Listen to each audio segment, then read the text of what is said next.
She's sliding in your LinkedIn DMs. Oh god, actually. There's no escape. You can ghost her on any other platform, but not LinkedIn. No, that's unprofessional. I gotta keep things professional.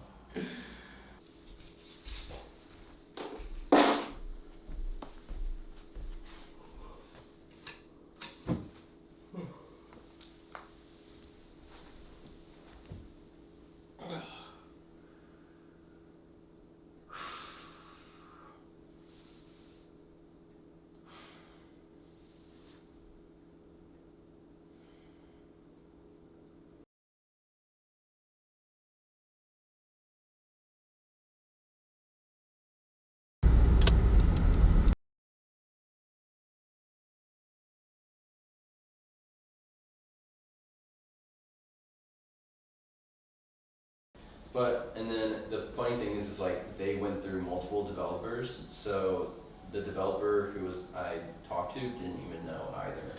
Because He didn't know. No, because he wasn't the original developer. Or he didn't know what you did. Oh, okay. He wasn't the original developer, and so you have like a bunch of like code in here that's written by all these different developers. Oh gosh. And so it's just like spaghetti, and there's no like guidelines or standardized like set for it, so. I mean, you know me, I'm like maniacal about. Have you seen that one CSS? I have like a table of contents. So I'm like, that's the way to go, man. But I mean, like, ideally, you just have like a language that doesn't require you to like. No, or like for you. That's why I like TypeScript.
Yeah, man. Yeah. For your call today. Are you? You say you're not gonna be in tomorrow? No. Yeah, I figured I'd just take a day off. That sounds good. I should do that. Yeah. Might as well if you can. Actually, later tonight though, we are going to be watching a movie. I think around 7. If you want to come. Yeah. No, I think 7 you said? Yeah. Yeah. I mean, I can text you if anything changes, but. Okay, yeah. No, I got something I have to do, but I'll probably do it at 7. So yeah, count on me. 90%. All right. Let me know. Ciao.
Hey man, I saw you at the last rest stop, didn't I? Yeah, probably. The West Virginia Welcome Center thing? Yeah. It's not very often that I see a fellow chain rest stopper. Right. Well, I normally try to hide my rest stop addiction, but I've been trying to be more open about it. Hey man, there's no shame in that. We're just enjoying the journey, right? Yeah, no. No, actually, when I was a kid, we used to go road tripping all the time, and my parents were like maniacal. We would like only stop if we needed to refill for gas, like no exceptions. Ouch. So your rest stop abuse disorder is actually rooted in childhood trauma. Something like that. That's the breakthrough. So are you road tripping right now? Where are you headed? I don't know. TBD. To be honest, I just kind of like set out this morning without like any plan of where I was going. I was actually thinking maybe I should just give up and head back. Well, if you give up now, you'll never find out where you were headed. Yeah, no, true. Good point. Well, I do know where I'm going. I better get going, but I'll see you at the next rest stop, right? Yeah, man. No, I'll give it a longer. See ya, man. Ciao. Race ya.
Perhaps time anti-realism, or at least time skepticism, is baked into the very heart of science.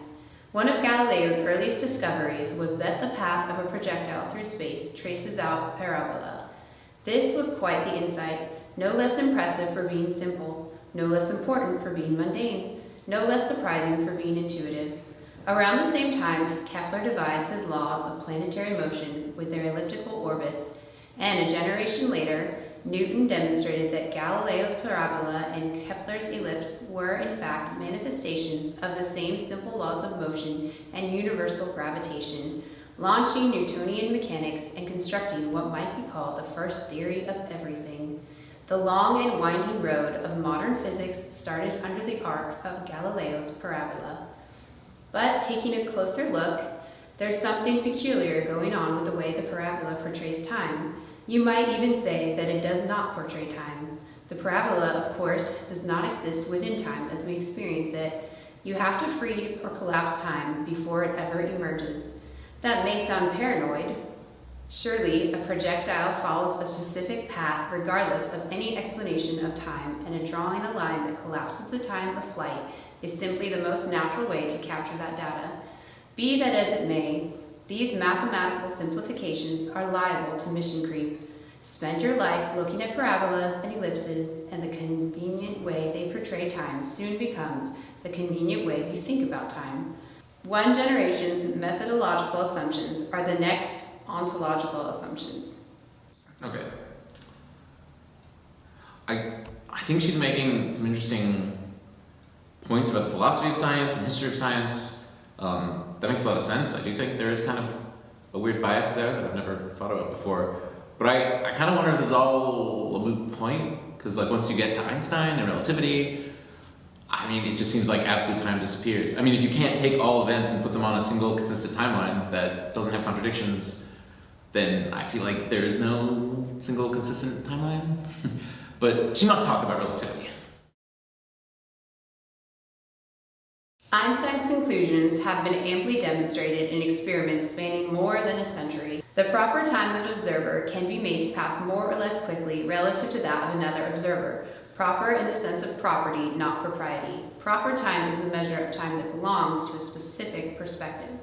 This can result from differences in velocity, as predicted by special relativity, or from differences in acceleration or gravitation, as predicted by general relativity. Physicists with respectable conservatism try to describe time solely within the parameters offered by relativity, either as an impossibly intricate weave of relativistic proper times, or as a single monolithic block universe, in which eternally static timelines warp around planets and stars. This latter image is perhaps the most developed incarnation of Galileo's parabola, a representation of time so didactically useful it eclipses the reality of time. General relativity can, of course, be modeled just as accurately by a moving image of space contracting around massive objects as time passes. Okay. I mean, I guess that all makes sense. I mean, I feel like the Dirac equation reconciles at least quantum field theory with special relativity. I don't really know what the implications for that theoretically are for what you're talking about, but obviously, like time is kind of an unsettled question.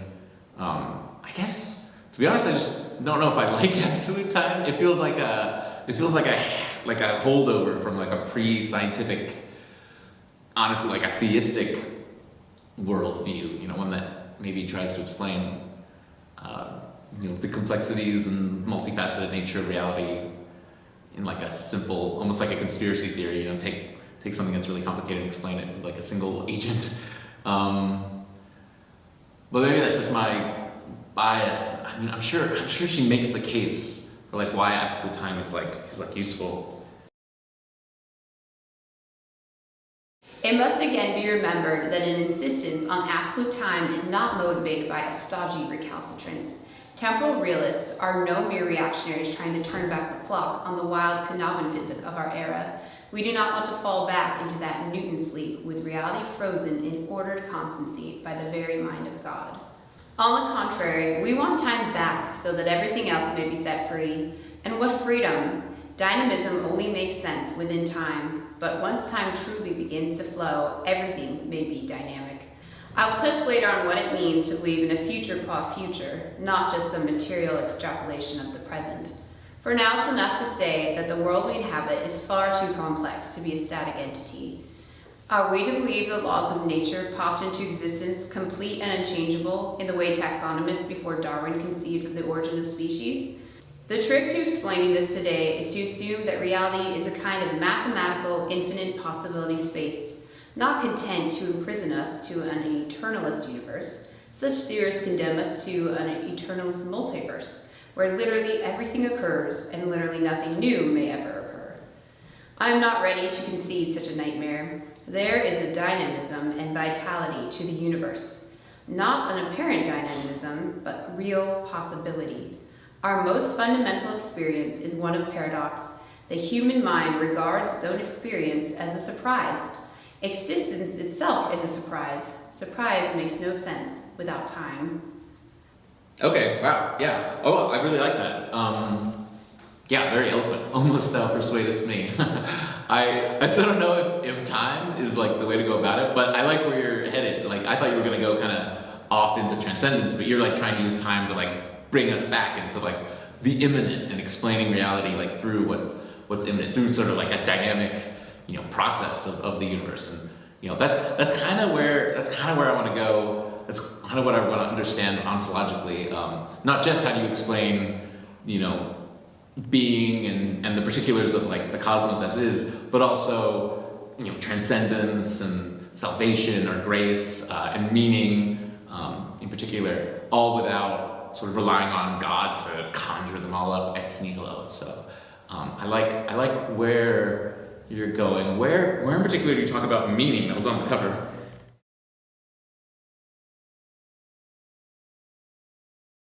In the next chapter, I will bring the historical narrative back to the present, showing how the 20th century revolution in physics has undermined the material paradigm. If we are to make sense of the staggering discoveries of our era, we must loosen the grip of compositional causes and turn our sights on the temporal causes. We must relearn how to describe the world, not in terms of legislatively determined particles, but in terms of events, their interaction, and the entangled network of correlations woven by those interactions.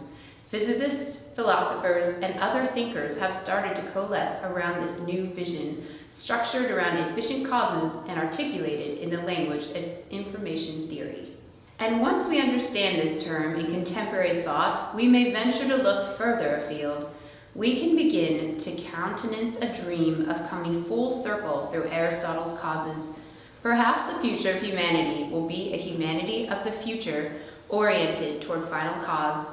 Just as forms and love were replaced by particles and forces, which even now give way to events and interactions, all these building blocks could be superseded by possibilities and hopes, bizarrely fanciful as they may sound. It would be a paradigm of purpose, a metaphysics of meaning. After all, hope and meaning are only possible when you take the future seriously. Don't you think?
No, so like I've been going through like this weird experience, okay?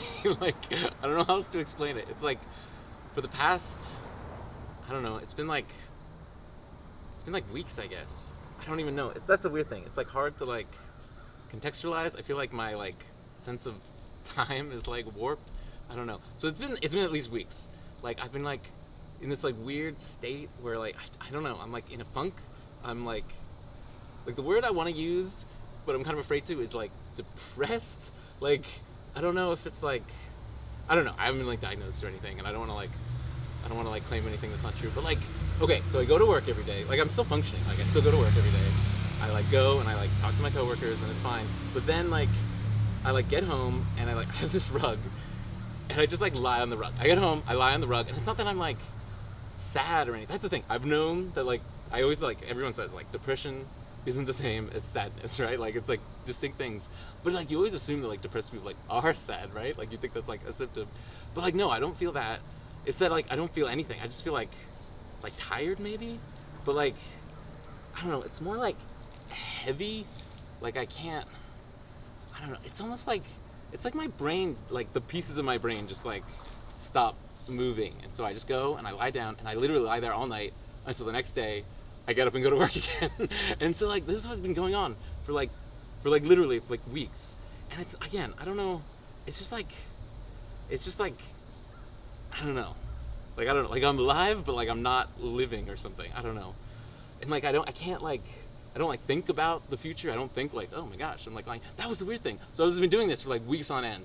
And then just the other day, okay, so confession, like the only way I motivate myself to get up is I go to the store and buy Oreos. Legitimately. Like I go to the store and I buy Oreos and I like down a pack of Oreos. I've gained like 20 pounds in the past month, I swear. It's terrible. But like, okay, the other day I went to the store after lying on the ground for like hours. I'm like, okay, I gotta do something. So I go to the store and I'm sitting in the parking lot and I couldn't get out of my car. And it's not that like, again, it's not like something was stopping me. It's just like the energy or just like putting the pieces together, just being like, okay, I need to move my arm to I don't know, like I couldn't do it. And like I sat there for maybe, I don't know, I want to say it was like 10 minutes, but it might have been like an hour. Like legitimately, I was there just in the parking lot. And all of a sudden I was like, what the F? Like, why can't I get out of the car? That was literally, after weeks, that was like the first time I was like, there's something wrong. Like, something's not right. I don't know how to explain it. Like I keep getting this weird phrase in my head that like, my storyteller is broken. Like, I have like a little guy or like a little module in my brain that's in charge of like taking all the white noise, just life goes on and all these events happen, and like it's in charge of like taking that and putting it into like a story with like a beginning, a middle, and an end. Little parabolars. And like it's like that part of my brain just like wasn't working, so I just didn't have a sense of the past. Like I didn't have like a sense of the future. It's not, I'm afraid to say that because you'll think like, oh my gosh, like what does he think? But no, it's not like I was thinking about anything. It's just like the thought that the future would happen just seemed, it just seemed like it couldn't be real. It can't be real that I'm gonna like live for decades on end from now on. So I don't know. So like, yeah, I don't know. So after this happened, I just sort of, like the next day, I still went home and laid on the rug. But the next day I was like, oh my gosh. So on my way to work, I just decided to like just go. So I've just been driving. I ended up here. And like that was a few days ago. And I've just been thinking a lot, and like, I don't know what to do, or like if I'm gonna go home from here or somewhere else. But I guess I just had like that moment that was like, I don't know if it was luck or grace, or like that's just the sort of thing that happens when you get in this situation. Like just eventually you'll like realize like, oh my gosh, something's up. I gotta react. I gotta go somewhere. So I don't know. I feel like, yeah, I don't know. I feel like I don't know what to do, but I feel like I'm moving, and yeah, I don't know. I guess I just need to get that off my chest or something. But I don't know. I don't feel like I'm quite with it yet, but I feel like, you know, I'm headed in the right direction, you know.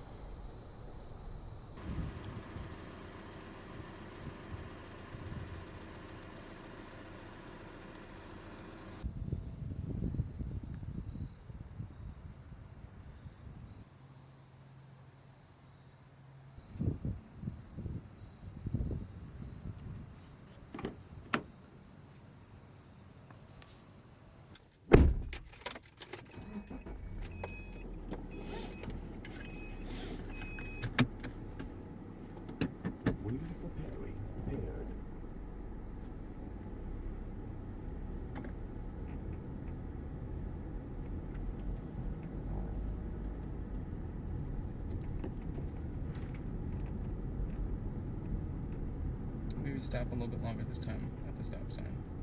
And then put your blinker